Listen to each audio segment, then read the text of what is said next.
Boa noite. Olá, boa noite. Tensão entre o STF e a Procuradoria-Geral da República na Operação Lava Jato. Gilmar Mendes faz duras críticas e Rodrigo Janot garante que vazamento sobre Dias Toffoli não saiu do Ministério Público. Ibope divulga nova pesquisa pela disputa à Prefeitura de São Paulo. Russomano lidera. Há 2 dias do início da sessão decisiva do impeachment, Dilma troca testemunha e Temer se reúne com senadores. E morre aos 83 anos o repórter Goulart de Andrade. O corpo está sendo velado na Assembleia Legislativa de São Paulo. E você acompanha essas e outras notícias após um rápido intervalo.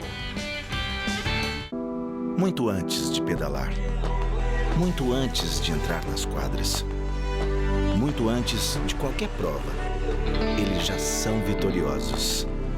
E agora vou mostrar do que são capazes no esporte. Aqui no SED São Paulo, a gente investe no esporte para todo mundo acreditar mais em si mesmo e ter mais oportunidade na vida. Fazendo direito, o Brasil tem jeito. Qual Casper você é? Eu sou jornalismo. Eu sou relações públicas. Eu sou publicidade e propaganda. Eu sou rádio, TV e internet. A minha Casper é comunicação. Aqui tem teoria, prática, oportunidade de estágio e a melhor localização. Essa é a minha Casper. Essa é a nossa Casper. No Todo Seu de hoje, tem as notícias dos famosos com Esther Rocha. O musical imperdível, com toda a delicadeza da cantora Roberta Campos. Tem gastronomia de primeira. E eu tenho a honra de entrevistar uma das maiores atrizes do Brasil. Quer saber quem é? Então não perca Todo Seu, hoje, 10h30 da noite. Estou te esperando.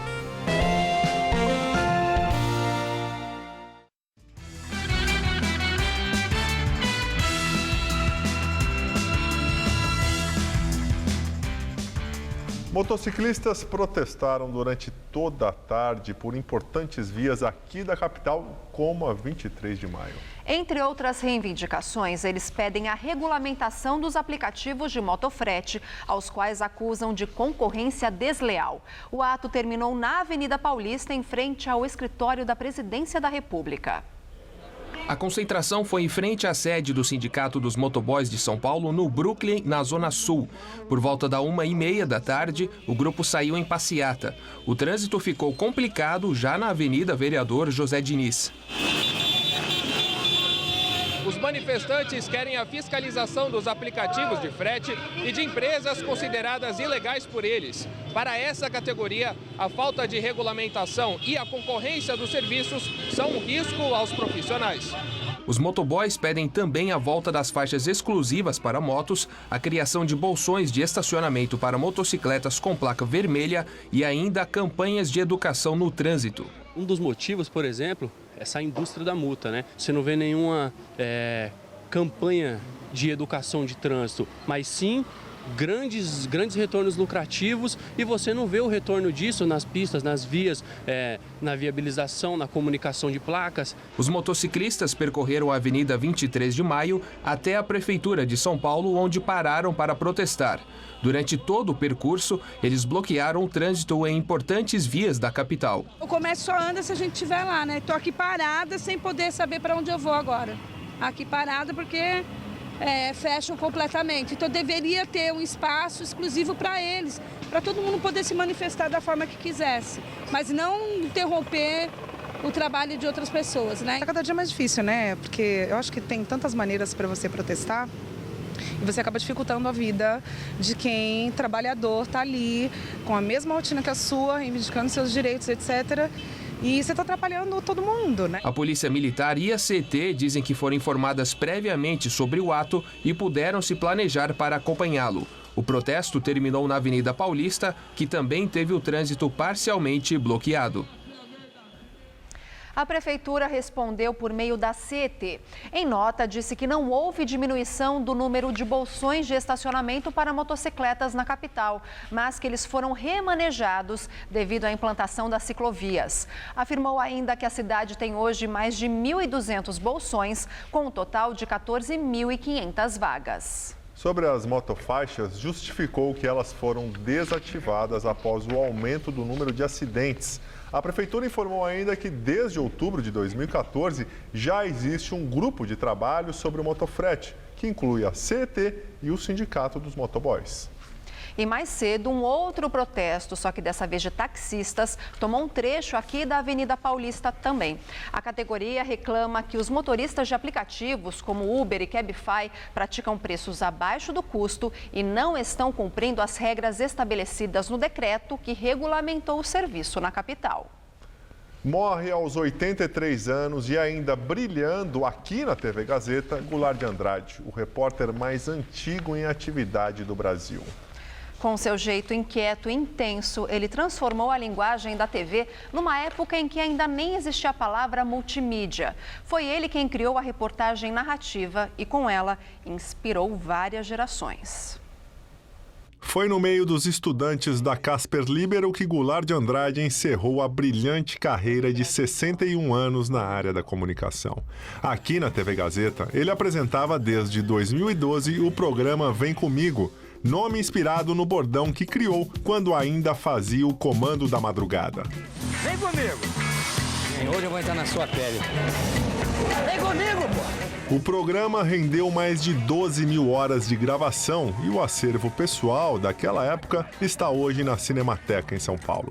No Vem Comigo, da TV Gazeta, essas imagens eram revividas em um trabalho com os alunos da Casper Libero.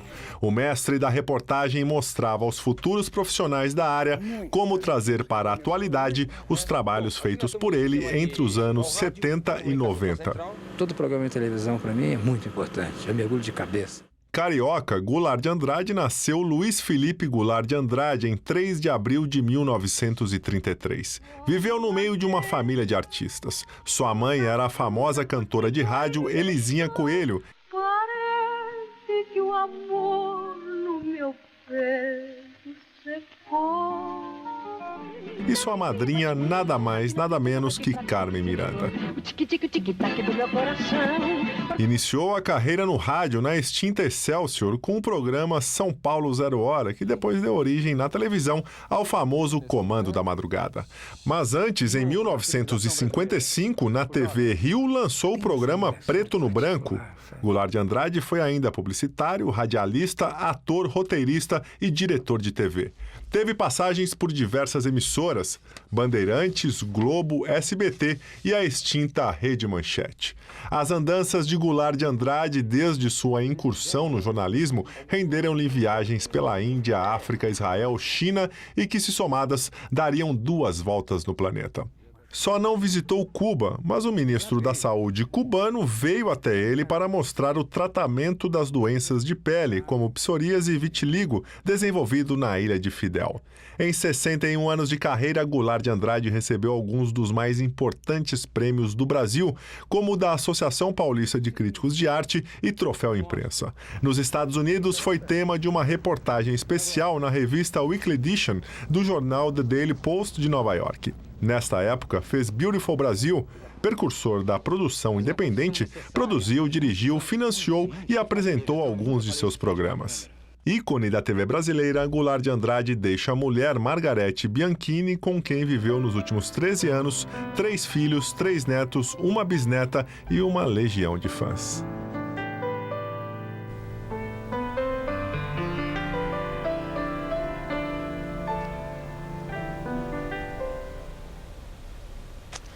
E o corpo de Goulart de Andrade chegou agora há pouco à Assembleia Legislativa de São Paulo para o velório.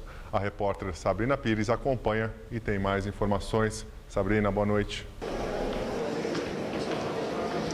Olha, o corpo do jornalista Goulart de Andrade chegou pouco depois das 9 horas da noite aqui a esse espaço cultural reservado para o velório dele. Até agora há pouco houve um momento de bastante comoção com familiares, com amigos, colegas de trabalho. Eles colocaram o óculos de Goulart de Andrade aí no caixão, houve uma salva de palmas e houve um momento realmente de mais emoção. Também houve um momento de prece, todos os amigos reunidos aqui rezando e se despedindo do repórter Goulart de Andrade.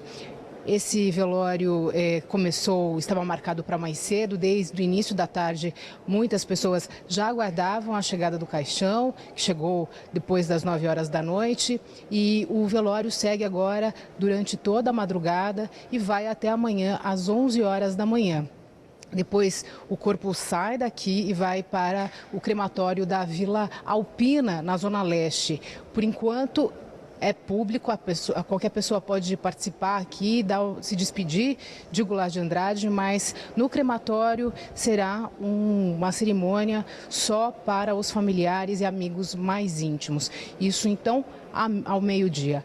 E hoje, excepcionalmente, a TV Gazeta não vai passar o programa A Máquina, 11h30 da noite. Hoje será reexibido o programa Inspiradores, em homenagem a Goulart de Andrade, 11h30 da noite. Voltamos ao estúdio. Ele merece. Obrigado, Sabrina. E todos nós da Fundação Casper Libero ficamos entristecidos com a morte desse grande jornalista e agradecemos ao querido Goulart de Andrade tudo que ele nos proporcionou. E há 2 dias do início da sessão do julgamento final do impeachment, a defesa da presidente afastada Dilma Rousseff troca uma testemunha. A defesa de Dilma trocou o ex-assessor da Casa Civil, Gilson Alceu Bittencourt, pelo advogado e professor da Universidade do Estado do Rio de Janeiro, Ricardo Lodge Ribeiro, que chegou a ser ouvido na comissão do impeachment em maio. A troca foi autorizada pelo presidente do Supremo Tribunal Federal, ministro Ricardo Lewandowski, que está no comando do processo de impeachment. Ao todo, a defesa de Dilma apresentou 6 nomes. Além de Ricardo Lodge Ribeiro, prestarão depoimento o economista Luiz Gonzaga Beluso, o advogado e professor Geraldo Luiz Mascarenhas Prado, o ex-ministro da Fazenda Nelson Barbosa, a ex-secretária de Orçamento Federal Esther Dweck e o ex-secretário executivo do Ministério da Educação Luiz Cláudio Costa. Pela acusação, foram convocados Júlio Marcelo de Oliveira, procurador do Ministério Público junto ao Tribunal de Contas da União, e o auditor federal Antônio Carlos Costa Dávila Carvalho Júnior. Os depoimentos começarão na quinta-feira, com expectativa de terminar no dia seguinte. Mas Lewandowski já admitiu que poderá avançar pelo fim de semana se for preciso. Na segunda-feira, dia 29, os senadores vão ouvir o discurso da presidente afastada Dilma Rousseff e poderão fazer perguntas. A votação final deve ocorrer até o dia 31. E em São Paulo, agora à noite, em encontro com movimentos sociais, a presidente afastada Dilma Rousseff afirmou que o país sofre um ataque de parasitas. Na semana do início do julgamento final do impeachment, mais uma vez, Dilma falou que sofre um golpe e disse que vai resistir. Nós temos de saber que esta luta não tem data para terminar. Uma das coisas que nós aprendemos com tudo isso que aconteceu é que a democracia não está garantida, igual muitos de nós pensávamos. A democracia é uma conquista sistemática e nós temos de estar atentos para não perder o que ganhamos. Ela reafirmou que vai ao Senado se defender. E eu quero explicar para vocês, que eu não vou no Senado ou em qualquer outro espaço porque eu acredito nos meus belos olhos. Eu vou no Senado e lá discutir porque eu acredito na democracia desse país.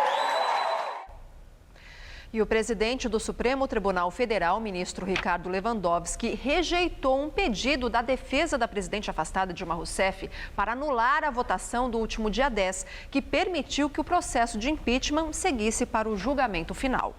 A defesa da presidente queria anular essa sessão, alegando que algumas questões foram rejeitadas em bloco pelos parlamentares e não analisadas e votadas individual e separadamente. Na decisão, Lewandowski, que também coordena o processo no Senado, afirmou que não existem nulidades no andamento do impeachment.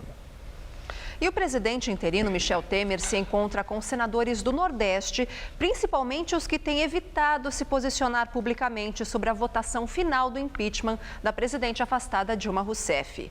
No final da manhã, Temer recebeu Edson Lobão, João Alberto Souza, ambos do PMDB do Maranhão, e Roberto Rocha, do PSB, também do Maranhão. Os dois últimos não têm declarado seus votos na fase final. E de tarde, o encontro foi com Ciro Nogueira, do PP do Piauí, Ataídes Oliveira, do PSDB do Tocantins e Eduardo Amorim, do PSC de Sergipe. E agora o comentário de Josias de Souza, direto de Brasília. Ele fala sobre a relação do governo Temer e o Congresso. O governo de Michel Temer ainda não foi nem efetivado e já começou a perder o nexo. Hoje, numa reunião com líderes partidários na Câmara, o ministro da Fazenda, Henrique Meirelles, pediu aos deputados, ele encareceu aos deputados que aprovem logo a emenda constitucional que cria um teto para as despesas na administração pública. O ministro disse que a hora é de sacrifícios. No Senado, o PMDB, partido de Michel Temer, lidera um movimento para aprovar em regime de urgência a proposta que eleva os salários dos ministros do Supremo Tribunal Federal para R$ 39.200. Uma coisa não combina com a outra. O Palácio do Planalto informa que vai exigir sacrifícios dos brasileiros. O governo se prepara para mexer em áreas sensíveis. Vai mexer com direitos previdenciários e direitos trabalhistas. Numa hora dessas, o PMDB, partido presidido por Michel Temer há 15 anos, sapateia sobre a paciência do país. Para o brasileiro comum, economia em tempo de crise é guardar dinheiro. Para os chamados homens públicos, economia é gastar o dinheiro do brasileiro comum. E eles fazem isso com rara disfarçatez. Tratam dinheiro público como se fosse dinheiro grátis. Boa noite.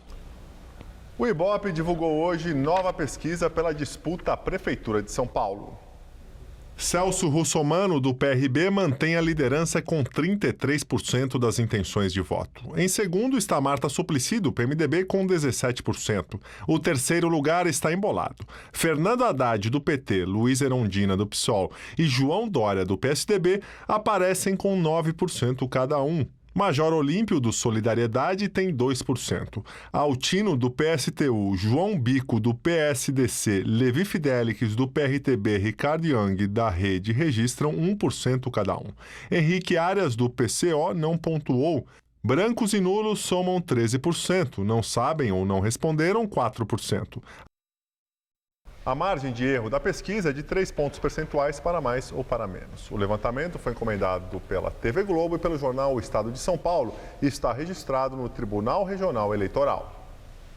O Ibope também divulgou pesquisa de intenção de votos à Prefeitura de Ribeirão Preto. Vamos ver os números. Veja só, Ricardo Silva, do PDT, segue na liderança com 39% das intenções de voto. Duarte Nogueira está em segundo lugar, ele é do PSDB, com 19%. Gandini, do PSB, tem 6% das intenções de voto. Empatados em quarto lugar estão o doutor Hermenegildo, do PSOL, e professor Edmur, do PV. Por último, estão Alexandre Souza, do PTB, com 1%, Fábio Zan, da Rede, também com 1%, Rodrigo Camargo, do PTB, Wagner Rodrigues, do PCdoB, sendo que brancos e nulos somam 18% e não sabem ou não responderam, não souberam dizer em quem vão votar, somam 10% das pessoas que foram entrevistadas. Lembrando que a margem de erro é de 4 pontos percentuais. A pesquisa foi encomendada pela IPTV, afiliada da TV Globo, e foi registrada no Tribunal Regional Eleitoral. O paulistano passou bastante frio nos últimos dias, mas a massa de ar polar responsável pelas baixas temperaturas e a chuva já começa a se afastar. Assim, a semana que começou gelada e úmida deve terminar com bastante sol, aumento da temperatura e sem chuva. Vamos à previsão para amanhã com Mariana Armentano.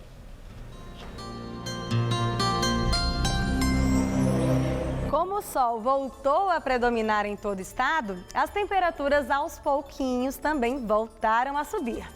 O dia vai começar com névoa em toda a faixa leste, incluindo o litoral e a região metropolitana. Mas essa névoa se dissipa já no meio da manhã e aí o sol volta a predominar, o que até pode dar uma sensação de calor. No interior do estado, as temperaturas à tarde já voltam a se aproximar dos 30 graus. Vai fazer até 28 na região de Presidente Prudente, 28 também lá na cidade de Ribeirão Preto e no litoral a máxima não vai passar dos 23 graus em Caraguatatuba e também em Santos. Aqui na Grande São Paulo, a tendência é só de elevação nas temperaturas nos próximos dias, viu? Nessa quarta-feira teremos mínimas de 11 graus e máximo em torno dos 22. Na quinta-feira pode fazer até 24, ainda com tempo firme e ensolarado. E a semana termina mais quentinha, com mínima de 12 e máxima prevista de 25 graus na sexta-feira. Uma doença que separou famílias e dizimou amores. Uma doença infecto-contagiosa que chegou ao Brasil, provavelmente trazida pelos colonizadores europeus.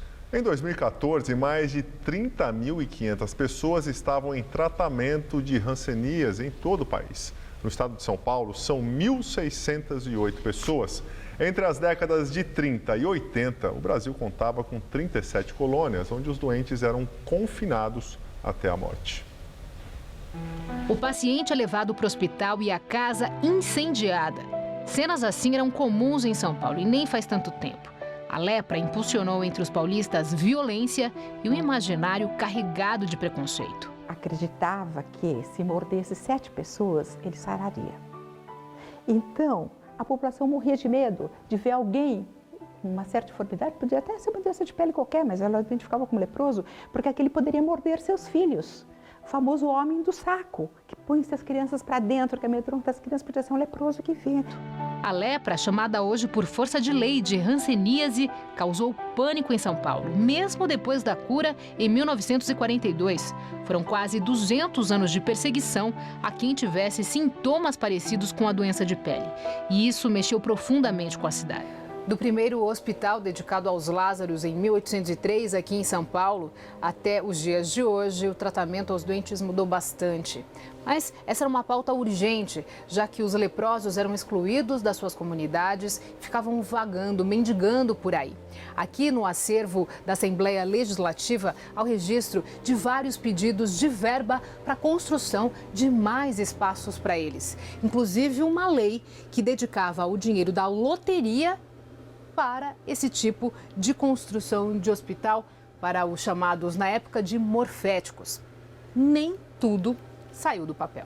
Existem várias leis dizendo, né, da necessidade da construção de um hospital específico para os Lázaros, né, ao longo do tempo. Só que pela exiguidade das verbas, muitas vezes isso não chegava até a finalização, era aprovado, mas não aplicado. Quem de fato fez alguma coisa foi a sociedade civil.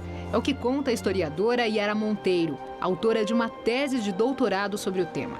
Ela mostra onde foi construído o primeiro hospital para hansenianos de São Paulo, quando a situação de tantos deles mendigando pela cidade ficou politicamente insustentável. Mas era um hospital sem médicos, sem remédios e às vezes até sem comida, considerado um depósito de doentes. Por pressão popular, depois de 100 anos, o Hospital da Luz foi desativado e construíram um novo espaço para os doentes mais afastado. O Hospital Guapira, que funcionava nesse prédio aqui no Jaçanã. Só que São Paulo cresceu de novo, a população se espalhou e novamente os doentes precisaram se mudar. Aqui o Hospital Guapira foi reformado e foi construído o Hospital Geral São Luís Gonzaga, funciona até hoje. Agora, em 1930, quem era detectado com lepra era obrigado a sair da cidade, não tinha escolha. E o destino? Santo Ângelo, em Mogi das Cruzes. Todo e qualquer pessoa contagiada, não importa se fosse uma criança, uma mulher, um homem, uma pessoa idosa, ou tivesse condições financeiras de manter uma casa separada, não interessa. Diagnosticou, prende e prende de imediato. Fazendo o diagnóstico, o médico tinha por obrigação que delatar ao serviço profilático. Amanhã, na segunda reportagem sobre os leprosários de São Paulo, você vai ver como a forma de isolamento e o preconceito deixaram marcas por vezes mais profundas nos paulistas do que a própria doença. Agora voltamos a falar de política. O ministro do Supremo Tribunal Federal, Gilmar Mendes, critica o vazamento de informações que envolvem a negociação da delação do ex-presidente da OAS, Léo Pinheiro, e o Ministério Público Federal. Na sexta, a reportagem da revista Veja mostrou que o empreiteiro teria citado o ministro do STF, Dias Toffoli. Gilmar Mendes defendeu uma investigação sobre os próprios investigadores da Lava Jato e disse que os procuradores da República precisam calçar sandálias da humildade e não podem se achar o ó do Borogodó por receberem atenção da imprensa. Segundo Mendes, não se pode combater um crime com outro crime. E o Procurador-Geral da República, Rodrigo Janot, rebateu a fala do ministro. Sem citar o nome de Mendes, Janot disse que as insinuações são especulação. Ele negou que o vazamento teria partido dos membros do Ministério Público. Após o vazamento das informações, Janot determinou a suspensão do acordo de delação premiada de Léo Pinheiro. Ainda segundo Janot, não há nas dependências do MP qualquer anexo que trate do episódio relatado pela revista Veja. Ele chegou a classificar de estelionato delacional a divulgação das informações. Técnicos do Tribunal Superior Eleitoral identificam que ao menos 3 empresas contratadas pela chapa Dilma Temer de 2014 não conseguiram comprovar que prestaram o serviço prometido. A perícia encontrou indícios de irregularidades cometidas pelas empresas VTPB Serviços Gráficos, Focal e RedSeg Gráfica. A relatoria do caso no TSE, a relatora do caso, a ministra Maria Tereza de Assis Moura, estabeleceu o prazo de 15 dias para as partes se pronunciarem sobre o laudo. Em nota, Flávio Caetano, que foi coordenador jurídico da chapa Dilma Temer, afirmou que os laudos dos peritos são contraditórios e inconsistentes e que o TSE já havia se manifestado favoravelmente às contas de 2014 da campanha. E agora vamos ao comentário de política com José Neumann Pinto. A notícia de que peritos do Tribunal Superior Eleitoral descobriram que a campanha de Dilma Rousseff do PT e Michel Temer do PMDB usou notas frias para mascarar dinheiro sujo com empresas que não fizeram o serviço combinado e contratado. 3 gráficos, pelo menos, já foram descobertas nisso, a VTPB, a RedSeg Gráfica e Editora, e a Focal, que é daquele garçom do Lula, lá no Circuito do Frango, Carlos Cortegoso. Né? Essa notícia é grave, é uma bomba, pelo seguinte, porque isso mostra que a eleição foi deturpada, foi fraudada. Não é só trocar voto, esconder voto e mudar mapa, que significa roubar a eleição. Também usar esse tipo de truque. Você pegar dinheiro sujo e lavar com notas frias dadas por essas empresas. Agora, a relatora do TSE, Maria Tereza de Assis Moura, vai ouvir delatores e outras testemunhas para saber se vai ou não anular, caçar a chapa Dilma e Temer. Ou seja, está provado que a eleição foi fraudada e também está provado que o Temer teve os votos que Dilma nega para dizer que o impeachment é golpe. Não é uma bomba? Então, eu volto na sexta-feira direto ao assunto. Até. E nós ficamos por aqui, lembrando que a edição de hoje pode ser vista no site do Jornal da Gazeta. Uma ótima noite para você. Até amanhã, Tchau, Gabriel. Até amanhã. Muito obrigado pela companhia. Uma boa noite. Fica agora com o Rony Vono todo seu. Até amanhã.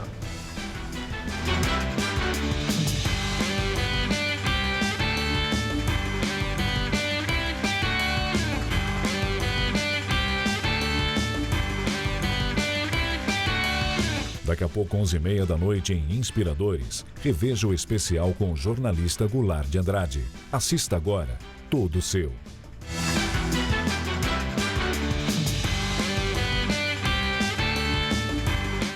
Jornal da Gazeta, edição das 10.